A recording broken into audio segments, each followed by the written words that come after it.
हिमाचल में अब हो सकेगी भांग की खेती। भांग की खेती के लिए लोग यूं कर सकेंगे आवेदन। नमस्कार, हिमाचल दस्तक टीवी में आप सभी का स्वागत है। मैं हूं आपके साथ प्रवीण मुंगटा। देवभूमि हिमाचल में किसान अब भांग की खेती कर सकेंगे और भांग की खेती कर लाखों की जो कमाई है वो भी कर सकेंगे। इस खबर को देखने के बाद शेयर जरूर करें ताकि भांग की खेती आप कैसे कर सकते हैं इसकी सही जानकारी किसानों और जो आम लोग हैं उन तक पहुंच सकें। सबसे पहले आपको एक बात साफ कर दें कि नशे के लिए भांग की खेती लोग बिल्कुल भी नहीं कर पाएंगे, वरना जेल भी जाना पड़ सकता है। आपको बता दें, भांग की खेती के लिए प्रदेश की सुक्खू सरकार ने इतने सख्त नियम बना दिए हैं कि बिना लाइसेंस एक भी पौधा आप नहीं लगा पाएंगे। आज हम आपको बताएंगे कि हिमाचल में भांग की खेती को लेकर नया कानून क्या है और कौन खेती कर सकता है, कैसे आप लाइसेंस ले सकते हैं और किन लोगों पर सख्त कार्रवाई होगी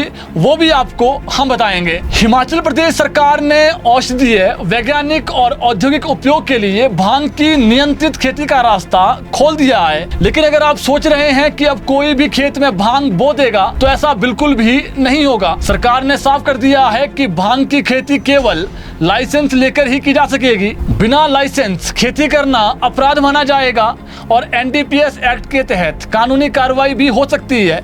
अब सवाल है कि अगर कोई किसान भांग की खेती करना चाहता है तो उसे क्या करना होगा। तो सबसे पहले किसान के पास कम से कम 3 एकड़ जमीन होना जरूरी है। खेती केवल सरकार द्वारा अधिसूचित क्षेत्रों में ही होगी। खुले खेत में खेती की अनुमति नहीं होगी। खेती केवल 4 दीवारी वाले सुरक्षित परिसर, ग्रीन हाउस या फिर पॉली हाउस के अंदर ही की जा सकेगी। किसान को जिला कृषि विभाग के माध्यम से आवेदन करना होगा, जहां नोडल अधिकारी के पास आप आवेदन कर सकेंगे।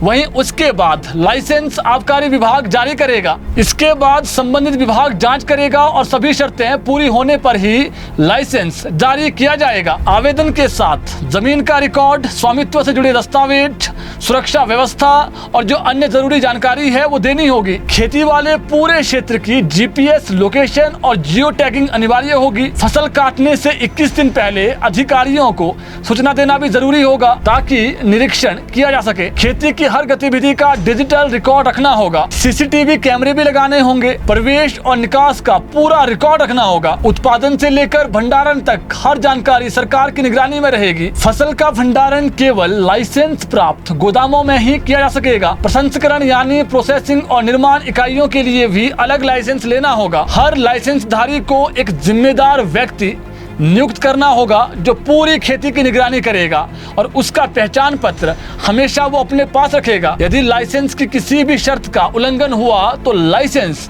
तुरंत प्रभाव से रद्द कर दिया जाएगा और कानूनी कार्रवाई भी होगी। सरकार का कहना है कि भांग की खेती का फैसला नशे को बढ़ावा देने के लिए बिल्कुल नहीं है, बल्कि औषधीय उपयोग, वैज्ञानिक अनुसंधान और औद्योगिक इस्तेमाल के लिए ये फैसला लिया गया है। माना जा रहा है कि इससे भविष्य में फार्मास्यूटिकल इंडस्ट्री, मेडिकल रिसर्च और औद्योगिक क्षेत्र को फायदा मिल सकता है और किसानों के लिए भी आय का जो नया विकल्प है वो खुल सकता है। लेकिन सबसे बड़ा सवाल यही है कि क्या हिमाचल में ये मॉडल सफल होगा या फिर निगरानी की सबसे बड़ी चुनौती सरकार के सामने खड़ी हो जाएगी। क्या सरकार का ये फैसला किसानों के लिए नई आर्थिक क्रांति साबित होगा या फिर इसका दुरुपयोग होने का खतरा ज्यादा है। आप अपनी राय इस पर कमेंट बॉक्स में जरूर दें। एक महत्वपूर्ण बात, आम किसान भी भांग की खेती कर सकता है, लेकिन जो आपको हमने फॉर्मेलिटीज बताई वो करना अनिवार्य होगा।